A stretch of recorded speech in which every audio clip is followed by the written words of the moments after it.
আজ 5ই মে, বাংলাদেশের ইতিহাসে একটি বেদনাবিধুর দিন।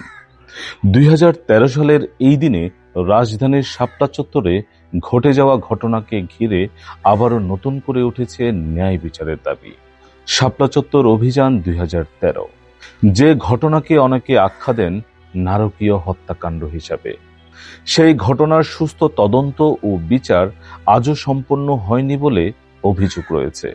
এ প্রসঙ্গে বাংলাদেশ জামায়াতে ইসলামীর সম্মানিত আমির ডাক্তার শফিকুর রহমান বলেছেন, ঘটনার প্রকৃত সত্য উদ্ঘাটনে একটি স্বাধীন, নিরপেক্ষ ও গ্রহণযোগ্য তদন্ত কমিশন গঠন করতে হবে।